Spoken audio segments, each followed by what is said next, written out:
Hello శ్రీలు family, ఈరోజు మనం ఏ నీతి కథ చెప్పుకుందామో పిల్లలు వినండి. రాగి బిందె గర్వం.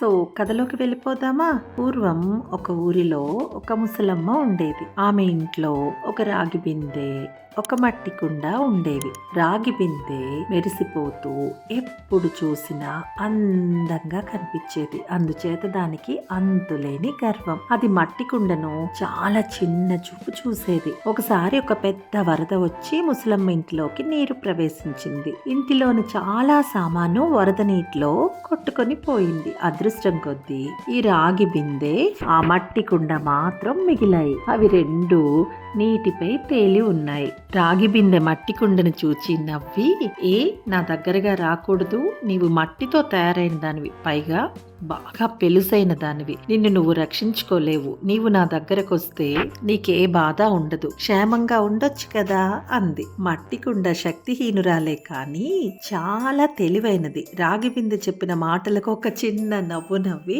నన్ను రమ్మని పిలుస్తున్నందుకు ధన్యవాదాలు. నీవే అన్నావు కదా నేను మట్టితో చేసిన దాన్నని, శక్తి లేని దాన్నని, పెలుసైన దాన్నని. ఒక కెరటం వచ్చి కొట్టిందంటే ఇద్దరం ఒకరినొకరు గుద్దుకుంటాం, నేను ముక్కలైపోతాను. అందుచేత మిత్రమా, నన్ను ఒంటరిగాను క్షేమంగాను ఇక్కడే బ్రతకనియ్యి, దయచేసి నా వద్దకు రావద్దు అని చెప్పింది. పిల్లలు, దీనివల్ల మీకు ఏం నీతి కనిపిస్తుంది? దుష్టులకు దూరంగా ఉండాలి అని. అందుచేత ఎప్పుడు కూడా దుష్టులకు దూరంగా ఉండండి, అంటే చెడ్డ వాళ్లకు దూరంగా ఉండాలి. సరేనా?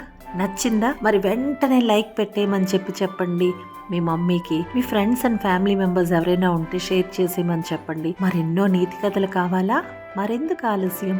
శ్రీలు టీవీని సబ్స్క్రైబ్ చేసుకోమని చెప్పండి. మరి ఉంటానే, మళ్ళీ మరో మంచి నీతి కథతో మీ ముందుకు వచ్చేస్తా. Bye bye. Thank you.